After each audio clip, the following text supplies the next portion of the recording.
रूस, भारत और चीन का त्रिपक्षीय फोरम RIC एक बार फिर चर्चा में आ गया है।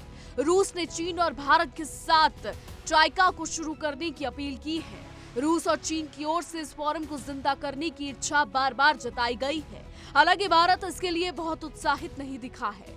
बता दें, भारत के चीन के साथ सीमा विवाद और अमेरिकी पश्चिम विरोधी ग्रुप का हिस्सा बनने की अनिच्छा इसकी वजह है।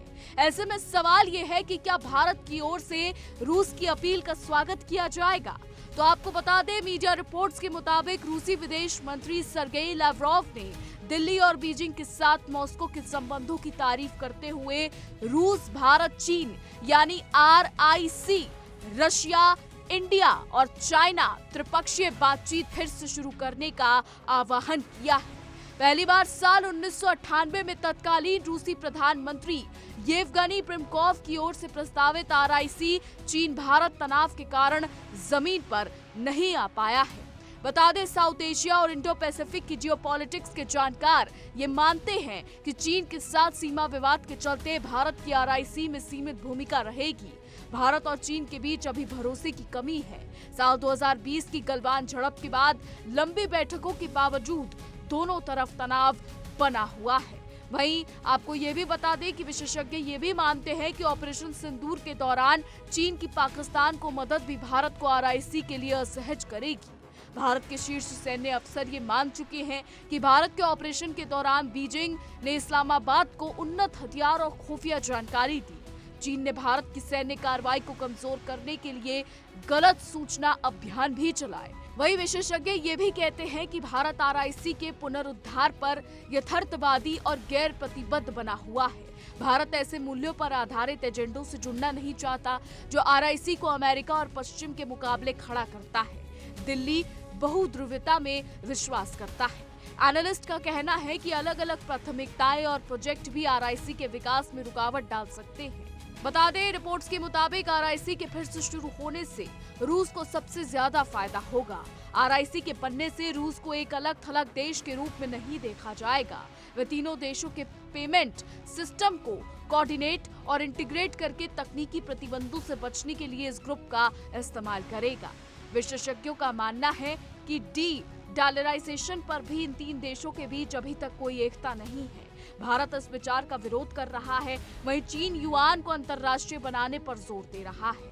ऑक्सफोर्ड यूनिवर्सिटी में भारत की विदेश नीति के स्कॉलर बताते हैं कि RIC पर कोई भी फैसले लेने से पहले भारत अमेरिकी राष्ट्रपति ट्रंप का देश के प्रति रवैये का इंतजार करेगा। हालांकि आपको बता दें, डोनाल्ड ट्रंप का रवैया भारत को लेकर ठीक नहीं है। डोनाल्ड ट्रंप लगातार भारत पर टैरिफ लगा रहे हैं।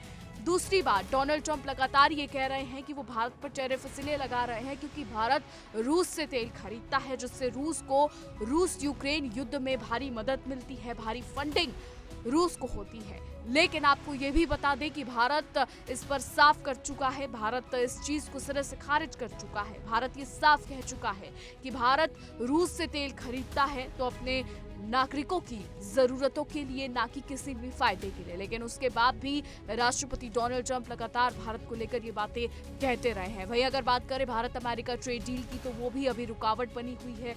भारत अमेरिका ट्रेड डील भी अभी आगे नहीं बढ़ी है। ऐसे में RIC को शुरू करना एक बहुत बड़ी बात हो सकती है। और इसका सबसे बड़ा उदाहरण अगर आपको बताएं तो इसका सबसे बड़ा उदाहरण है चीन। जी हाँ, चीन पर भारत विश्वास नहीं करता। गलवान झड़प हो या फिर ऑपरेशन सिंदूर में पाकिस्तान का साथ देना हो, चीन ने हर मोर्चे पर पाकिस्तान का साथ दिया है। चीन पाकिस्तान का पक्का मित्र बताया जाता है, क्योंकि जिस तरीके से पाकिस्तानी हुकूमत एक के बाद एक चीन की सैर करते हैं, चीन जाते हैं, कभी आसिम मुनीर चीन पहुंच जाते हैं, कभी शहबाज शरीफ चीन पहुंच जाते हैं, कभी चीनी विदेश मंत्री पाकिस्तान जाते हैं, तो ऐसे में चीन पर विश्वास नहीं किया जा सकता है। वहीं चीन की बात करें तो चीन खुफिया जासूसी कराता है। हर देश इस बात की पुष्टि करता है कि चीन साइबर तरीकों से उनके देश की खुफिया जासूसी कराता है। अमेरिका और चीन के रिश्ते भी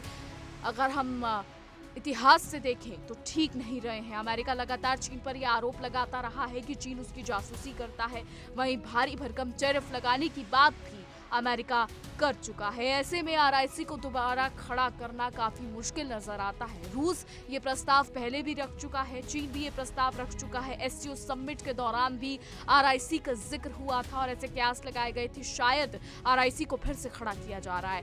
बहरहाल अब आगे देखना होगा कि क्या कुछ होता है। हालांकि पुतिन के भारत आने के बाद और पीएम मोदी के चीन जाने के बाद कहीं ना कहीं ये कयास लगते हैं कि शायद आरआईसी फिर से खड़ा हो सकता है, लेकिन आने वाला समय ये साफ करेगा कि क्या कुछ होता है। हालांकि एक्सपर्ट्स ये मानते हैं कि भारत शायद आरआईसी में जाने में उतना दिलचस्प अभी नहीं है। बहरहाल एक्सपर्ट्स की राय, विशेषज्ञों की राय अलग है और अगर बात करें आधिकारिक पुष्टि की तो वो होनी अभी बाकी है। आने वाले समय में साफ हो जाएगा कि क्या कुछ होता है। हमारी आज की रिपोर्ट में बस इतना ही। क्या कुछ राय है आपकी इस पर, क्या कुछ सोचते हैं, कमेंट के जरिए जरूर बताइएगा। और ऐसी देश और दुनिया की तमाम बड़ी खबरें जानने के लिए देखते रहिए इंडिया डेली।